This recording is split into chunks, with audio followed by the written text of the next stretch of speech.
¿Alguna vez te has preguntado si las cosas pueden nacer simplemente malvadas? En esta era ilustrada nuestra, los conceptos de bien y mal a menudo se pintan como obsoletos e incluso arcaicos. Según el pensamiento moderno, las personas, y los animales también obviamente, son simplemente producto de su entorno y no son más responsables de sus acciones que una ramita en un arroyo. Pero yo sé que no es así. Algunas cosas simplemente nacen malas. Hace unos 10 años, teníamos un pastor alemán llamado Duquesa que tuvo una camada de cachorros, 7 en total.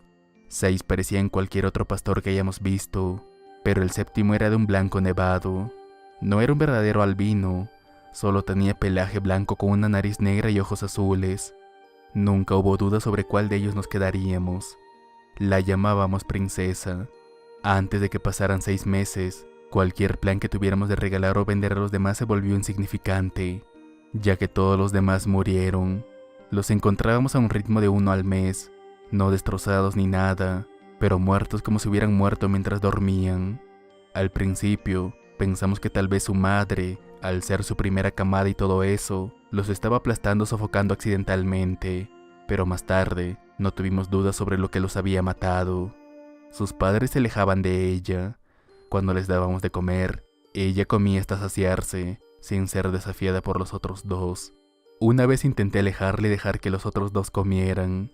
Ella me gruñó, mostrando esos colmillos blancos perfectos y con las encías incongruentemente negras, soltando un gruñido tan profundo que lo sentí en las entrañas más que oírlo. Después de eso, la dejé en paz también. A menudo me pregunto si los padres de los asesinos en serie saben que tienen un monstruo en ciernes. Quiero decir, claro, algunos de ellos son responsables de cómo resultan sus hijos, producto de hogares jodidos con abusos sistemáticos de todas las formas posibles, pero luego están aquellos que parecen ser verdaderas aberraciones. Esas familias son las que me intrigan. Sonríen y ríen y pretenden que todo está bien. Sé que nosotros sí lo hacíamos. Restábamos importancia a la extrañeza alrededor de Princesa. Intentábamos racionalizar su comportamiento, las cosas extrañas que hacía, como matar conejos y dejarlos colgados en los arbustos detrás de nuestra casa. Algunos perros hacen eso para mostrarte que te aman, los gatos también, decía mi padre. Para ellos, solo están trayéndote comida. Para mí, parecía que nos estaba desafiando. Al igual que con los cachorros de años atrás, ninguno de esos conejos tenía una marca. Princesa, al igual que su madre y su padre, estaba bien cuidada y nunca sufría por una comida, así que no era como si estuviera cazando para comer. Sus innumerables presas siempre estaban intactas. No, lo único que la vi comer fue un gatito. Teníamos algunos gatitos callejeros en el bosque que rodeaban nuestra casa y una gata mamá tuvo una camada en nuestro cobertizo de herramientas. Lo de asilvestrados es mucho decir. La mayoría eran lo bastante mansos como para acariciarlos, entre ellos la mamá. Un día volví a casa del colegio y me acerqué a verlos. La puerta del cobertizo estaba abierta y dentro encontré a Princesa, con la mandíbula rosada por su festín.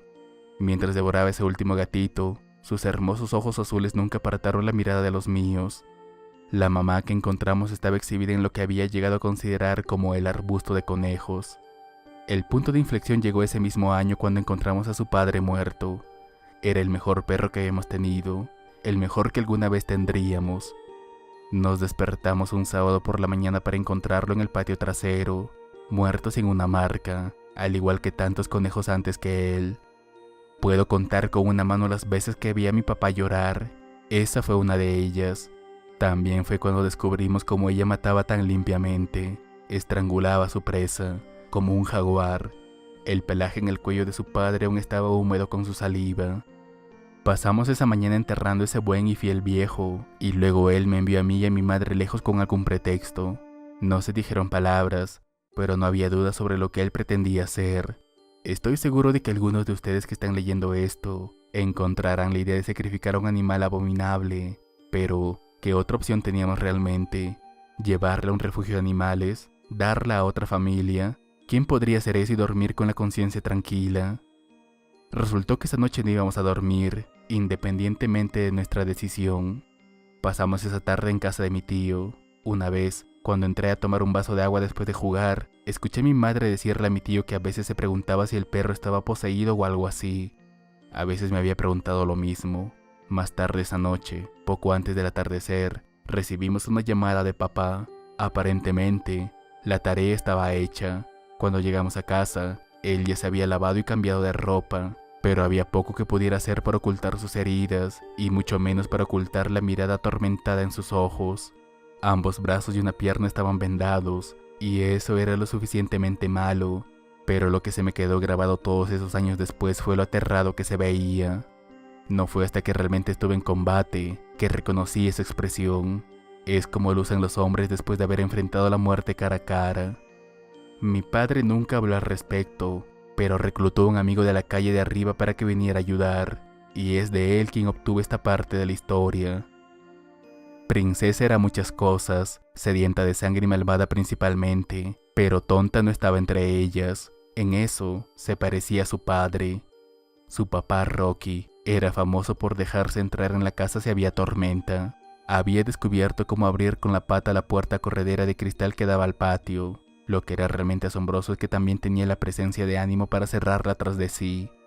Como no era tonta, se dio cuenta de que pasaba algo y desapareció en el bosque. Papá, que no quería aplazar el asunto y estaba en plena venganza, llamó a su amigo de la carretera y lo puso al corriente, así que ambos salieron de casa. En sus propias palabras, nos estaba esperando. Si suena absurdo decir que Princesa les estaba tendiendo una emboscada, es que no he sabido transmitir lo equivocado que estaba todo de ella. Los guió en una persecución a través de aquellos bosques, ladrando cada vez que parecía que los estúpidos humanos la habían perdido de nuevo. Luego se tumbó bajo una saliente en la orilla del arroyo, justo donde se cruzaba el camino, y esperó. Se abalanzó sobre mi padre en cuanto se metió en el arroyo. Le agarró la pierna y le hizo caer de cabeza al agua. Luego fue directa por su garganta. Mi padre ya había perdido su rifle en ese momento y la agarró con las dos manos para tratar de repelerla, luchando con 115 libras de dientes, garras y músculo en un pie y medio de agua. Princesa salvajemente mordió sus brazos todo el tiempo. En algún momento, consiguió interponer las piernas entre él y la perra y patearla para apartarla de él, proporcionando a su amigo un tiro limpio, que él aprovechó, alcanzando a Princesa en el pecho. Una segunda bala le atravesó la cabeza a quemarropa. Luego ayudó a mi padre a volver a casa y a la sala de urgencias, diciéndole que volvería a ocuparse de Princesa cuando llegaran a casa, que se pudra donde está. Fue todo lo que mi padre dijo al respecto. Cuando volvieron al hospital, nuestro vecino volvió en su quad a recoger a Princesa para enterrarla. Era un amante de los perros como nosotros y no le parecía bien abandonarla. Si hubiera pasado tanto tiempo de puntillas como nosotros, tal vez habría pensado de otra manera. Ella no estaba allí, dijo. No había rastro de sangre, nada. También dijo que después de haber estado allí husmeando durante unos minutos, se dio cuenta de otra cosa extraña. No había pájaros, estaba muy tranquilo, como a veces está el bosque justo antes de una tormenta. Sabiamente, se alejó de allí. Aquella noche, Duquesa vino a dar zarpazos a la puerta de atrás para entrar, algo que nunca había hecho en todo el tiempo que llevaba con nosotros, y yo tuve un sueño. En él, yo estaba jugando al fútbol en el patio trasero con unos amigos, y corrí hacia donde había caído un mal lanzamiento cerca de la tumba de Rocky. Cuando lo tomé, la cabeza de Princesa se levantó del suelo y me agarró la mano. Me desperté con una sacudida y enseguida me asustó la silueta de un pastor alemán en el pasillo. Era Duquesa, por supuesto. Estaba sentada en el pasillo lloriqueando y moviendo la cola nerviosamente. Miraba hacia atrás, hacia la parte delantera de la casa. Me acerqué a ella, le puse la mano en su gran cabeza de perro y le dije: «¿Qué pasa, niña?». Fue entonces cuando oí el inconfundible sonido de unas garras sobre un cristal. Algo estaba dando zarpazos en la puerta del patio. Aterrado tomé a Duquesa por el collar y la arrastré conmigo hasta la habitación de mis padres, cerrando la puerta detrás de mí. Tenía 14 años, estaba aterrado, pero incluso con ese terror, retirarme a la habitación de mis padres no era solo por la seguridad de mamá y papá. Allí estaban las armas. Los desperté y les conté lo que había oído. «Dios mío», dijo mi madre. Papá se levantó, cerró la puerta del dormitorio y dijo: «Enciérrense en el baño». Oí cómo se abría la puerta del patio. Si alguno de nosotros tenía alguna duda sobre lo que acababa de entrar en casa, seguro que Duquesa no. Lo único que había temido en este mundo era su propio cachorro. Un profundo gruñido vibró en el suelo bajo nuestros pies descalzos y la vejiga de Duquesa se soltó como si nada. La mía no estaba tan lejos de hacer lo mismo.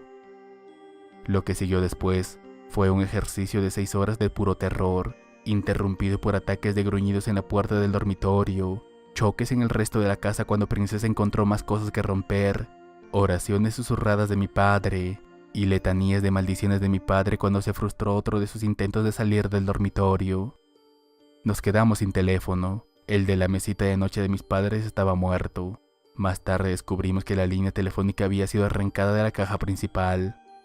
Mi madre sugirió que intentáramos llegar hasta el coche y, por encima de todo lo demás, fue la respuesta de mi padre a esa idea lo que realmente me asustó.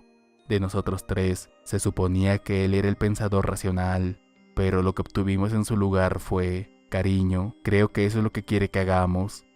Mientras el mundo a través de las ventanas se volvía de negro a gris, un silencio se apoderó de la casa.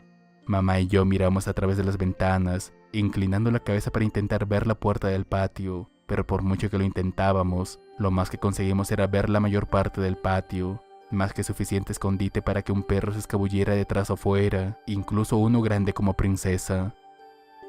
Tras una hora de silencio, mi padre abrió sigilosamente la puerta del dormitorio. Recuerdo que pensé en lo inútil que era cualquier intento de sigilo.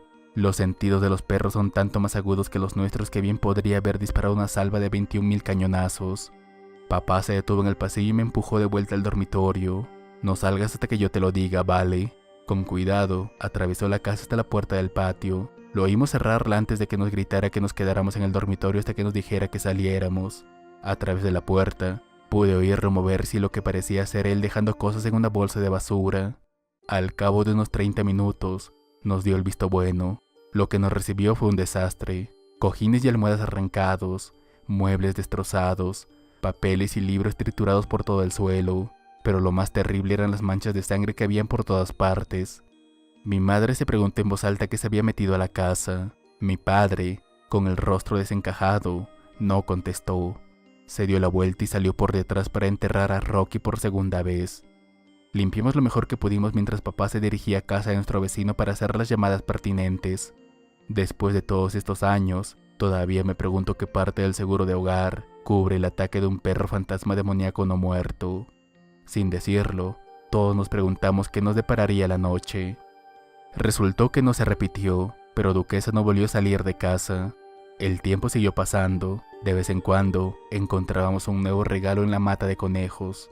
Solo un amistoso recordatorio, otra muestra del permanente amor de Princesa. Cuando llevaba 2 años en la universidad, mi padre me llamó para decirme que nuestro vecino había fallecido. Ataque al corazón mientras dormía, dice el forense, dijo mi padre. Pero lo que ambos pensábamos era, ni una marca. Hay muchas noches en las que me pregunto qué fue lo último que pasó ante los ojos de aquel viejo solterón. Te puedo garantizar que le devolvió la mirada. He visto de primera mano cómo se alimentaba. No mucho después, mis padres pusieron la casa en venta. Hice de intermediario en ese trato. Una semana después de que los nuevos dueños se mudaran, recibí una llamada del hombre de la casa. Quería saber si nos habíamos dejado alguna mascota al mudarnos. Temiendo la respuesta, le pregunté por qué. Oh, porque los niños y yo seguimos viendo un bonito pastor blanco en el bosque.